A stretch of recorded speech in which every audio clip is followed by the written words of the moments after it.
नमस्कार दोस्तों, स्वागत करते हैं आप सभी का आज के इस सिंह राशि के राशिफल कार्यक्रम में। तो कैसे हो सिंह राशि वालों? आशा करते हैं भगवान लक्ष्मी नारायण की कृपा से आप सभी स्वस्थ और खुश होंगे। दोस्तों, आज की इस वीडियो में हम बात करने वाले हैं कि आपके आने वाले अगले 3 कैसे रहने वाले हैं। इन 3 दिनों में क्या क्या योग बनेंगे और आपकी राशि में क्या क्या फेरबदल होने वाला है। आज की इस वीडियो में हम संपूर्ण जानकारी आपको देने वाले हैं, खासकर आपके स्वास्थ्य की, आपके आर्थिक स्थिति, आपके लव लाइफ और आपके कैरियर के बारे में। तो आज की इस वीडियो को अंत तक ज़रूर देखना। लेकिन उससे पहले जो भी माता रानी के सच्चे भक्त हैं, भगवान हरि विष्णु के सच्चे भक्त हैं, एक बार कमेंट बॉक्स में जय माता दी, ओम हरि विष्णु अवश्य लिखें। तो चलिए दोस्तों, आज की इस वीडियो को प्रारंभ करते हैं। सबसे पहले बात करते हैं आपके स्वास्थ्य की। देखिए, इस वक्त कोई बड़ी ऐसी बीमारी तो आपको परेशान करते हुए दिखाई नहीं दे रही है, लेकिन आपके मानसिक स्तर पर आपको थोड़ा सावधान रहने की ज़रूरत है, क्योंकि आपके लगन में बैठे चंद्रमा और केतु आपके माइंड को एक्टिवेट कर रहे हैं, जिसके कारण आपकी मानसिक शांति भ्रम हो सकती है। आपका दिमाग हर वक्त काम करता रहेगा, जिसके कारण आपको मानसिक शांति से दिक्कतों का सामना करना पड़ सकता है।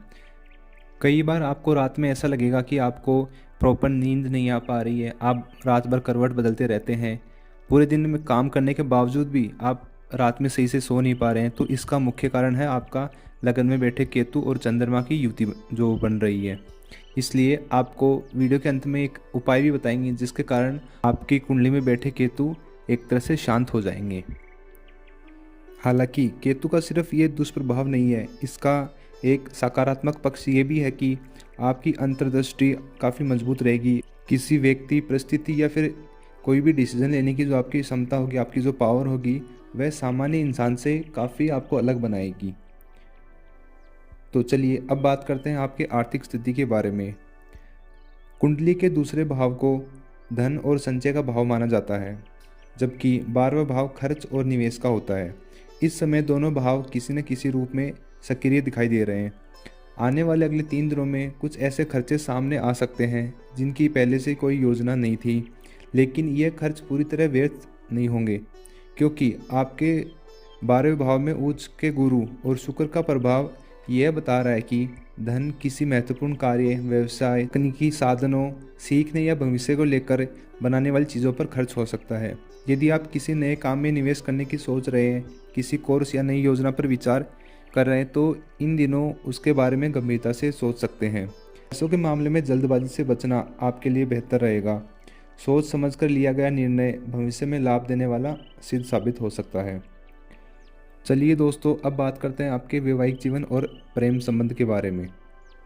देखिए, लगन में बैठे केतु का प्रभाव आपके 7वें भाव उस पर भी पड़ रहा है, जो विवाह और साझेदारी का भाव माना जाता है।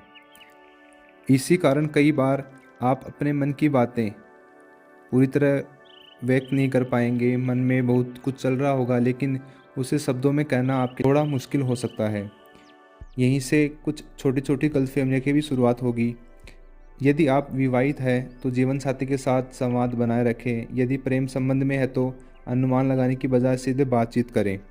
केतु कई बार व्यक्ति को भीतर ही भीतर सोचने पर मजबूर कर देता है, जबकि रिश्ते संवाद से मजबूत होते हैं। इसलिए इस समय स्पष्टता और धैर्य दोनों ही आपके लिए आवश्यक होंगे। चलिए अब बात करते हैं आपके कार्यक्षेत्र और सहकर्मियों के बारे में। यह समय आपकी सोच और कार्यशैली को दूसरों से अलग बना रहा है। कई बार आपको ऐसे विचार आपके मन में आएंगे जिन्हें देखकर आपको स्वयं आश्चर्य होगा। किसी पुराने काम का नया समाधान मिल सकता है, किसी प्रोजेक्ट को लेकर नई रणनीति बन सकती है।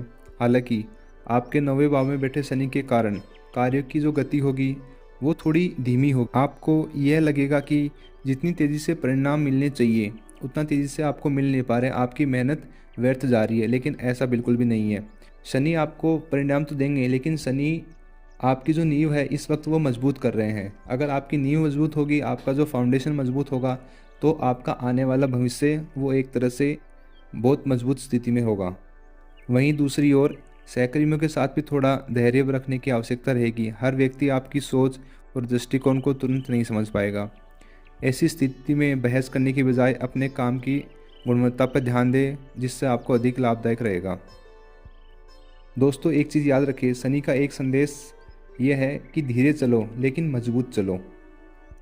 चलिए अब बात करते हैं आपके व्यापार और बिजनेस के बारे में।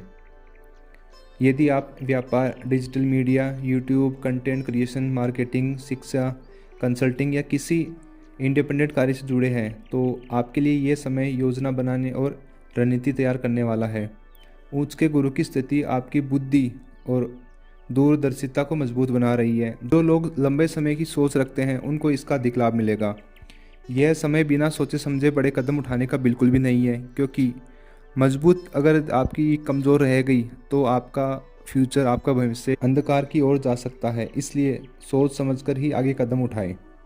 चलिए अब बात करते हैं आपके यात्राओं के बारे में। देखिए आपके 12वें भाव की सक्रियता और केतु का प्रभाव यात्रा के नए योग तो बना रहा है। कुछ जातकों को काम के सिलसिले में यात्रा करनी पड़ सकती है, जबकि कुछ लोगों के लिए धार्मिक या पारिवारिक यात्रा के भी संकेत इस कुंडली में दिखाई दे रहे हैं। इस वक्त आपकी यात्रा लाभदायक रहेगी, लेकिन ध्यान भटकने से आपको बचना होगा। केतु का प्रभाव कई बार व्यक्ति को विचारों में इतना व्यस्त कर देता है कि आसपास की छोटी छोटी बातों पर ध्यान नहीं दे पाता। इसलिए वाहन चलाते समय, टिकट बुक करते समय या ज़रूरी दस्तावेज संभालते समय विशेष सावधानी जरूर बरतें। तो दोस्तों ये था आज का राशिफल। चलिए अब बात करते हैं कुछ उपायों के बारे में। पहला उपाय की बात करें तो आपको रोज़ सुबह तांबे के लोटे से सूर्य देव को जल अर्पित करना है। इससे आपका आत्मविश्वास और मानसिक शांति दोनों मजबूत होगी। वहीं बात करें दूसरे उपाय की तो रोज़ भगवान शिव का स्मरण करें और कम से कम 108 बार ओम नमः शिवाय मंत्र का जाप करें। इससे चंद्रमा और केतु के कारण बनने वाली जो मानसिक अशांति है उसमें कमी आएगी। तो दोस्तों ये था आज का राशिफल। आशा करते हैं आपको वीडियो में दी गई जानकारी पसंद आई होगी। वीडियो अगर आपको अच्छी लगी हो तो वीडियो को लाइक करें, चैनल को अवश्य सब्सक्राइब करें। मिलते हैं अगली वीडियो में, तब तक के लिए गुड बाय और अंत तक बने रहने के लिए आप सभी का बहुत बहुत धन्यवाद।